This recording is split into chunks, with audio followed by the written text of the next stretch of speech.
அப்போஸ்தலர் 2:24 தேவன் அவருடைய மரண உபாத்தியங்களின் கட்டை அவிழ்த்து அவரை எழுப்பினார். அவர் மரணத்தினால் கட்டப்படக்கூடாதிருந்தது. கிறிஸ்துவினுடைய உயிர்த்தெழுதலின் இங்கு சம்பவத்தை நாம் தியானிக்கிறோம். அப்போஸ்தலர் நாட்களிலே இங்கு கிறிஸ்துவினுடைய உயிர்த்தெழுதலின் அந்த சம்பவம் இன்றைக்கு தேவ ஜனங்களுக்கு அவர்கள் ஆவிக்குரிய ஒரு மறுரூபத்தை பெறும்படி கிறிஸ்துவின் உயிர்த்தெழுதல் இங்கு நமக்கு சான்றாய் விளங்குகிறது. தேவன் அவருடைய மரண உபாதிகளின் கட்டை அவிழ்த்தார். எனக்கு அன்பானவர்களே, we are living in Christ. கிறிஸ்துவுக்குள் வாழுகிறோம், கிறிஸ்துவுக்குள் அசைகிறோம், கிறிஸ்துவுக்குள் நடக்கிறோம், கிறிஸ்துவுக்குள் நம்முடைய ஆவிக்குரிய ஜீவியத்தை நம்முடைய வாழ்க்கையை முன்னோக்கி செல்லுகிறோம். வாழ்க்கையில எத்தனையோ சூழ்நிலையில சத்துருவானவன் நம்மை முடக்க வேண்டும் என்று பல மரணக்கட்டுகள் கொண்டு வரலாம். இன்றைக்கு பாருங்க, வியாதி என்ற மரணக்கட்டு, சாபம் என்ற மரணக்கட்டு, இன்றைக்கு தோல்வி என்கிற ஒரு இடத்துல போய் வாழ்க்கையில இதுக்கு மேல எனக்கு அடுத்த கட்டமே இல்லைன்ற ஒரு டெட் எண்ட்.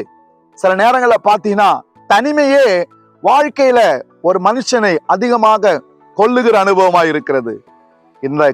இந்த நேரத்துல புதிய நாளிலே இந்த வார்த்தையை கேட்டுக்கொண்டு இருக்கிற என் அன்பு தேவ பிள்ளைகளே, எந்த மரண கட்டுகளும் என்னை மேற்கொள்ளாது என்று சொல்லி விசுவாசத்தோடு சொல்லுங்க.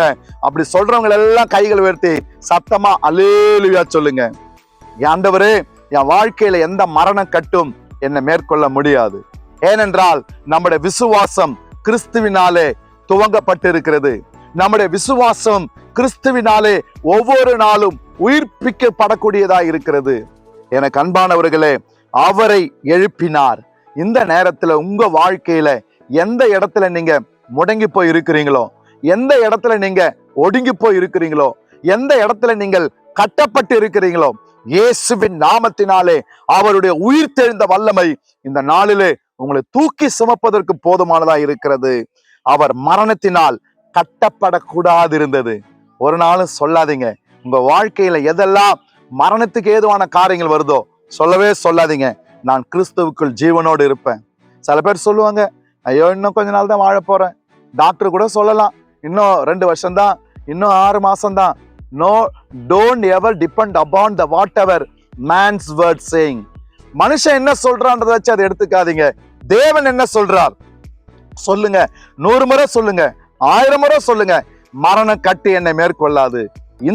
இந்த புதிய நாளிலே கர்த்தருடைய வார்த்தையில கர்த்தர் உங்களை எப்பேற்பட்ட மரண கட்டுகள் உங்க வாழ்க்கையில் நெருக்கி வந்தாலும் தேவனுடைய வல்லமையினாலே உயிர்ப்பிக்கப்படுவீங்க. கர்த்தருடைய வல்லமை உங்களை தாங்கும். ஜெபிப்போமா. நல்ல பிதாவே, இந்த புதிய நாளிலே நீர் கொடுத்த இந்த வார்த்தைக்காக நன்றி அப்பா. உங்களுடைய வார்த்தையின் மூலம் நீர் எங்களை எழுப்பின உங்களுடைய வல்ல கிருபைக்காக ஸ்தோத்திரம். உங்க தெய்வீக மகிமை ஆளுகை ஆண்டவர் இந்த நேரத்துல யாரெல்லாம் மரண கட்டில் அகப்பட்டு இருக்கிறார்களோ இயேசுவின் நாமத்தினாலே உயிர்ப்பிக்கப்படும்படி ஜெபிக்கிறேன். ஆளுகை செய்யும் இயேசுவின் நாமத்தில் பிதாவே. ஆமென். God bless you.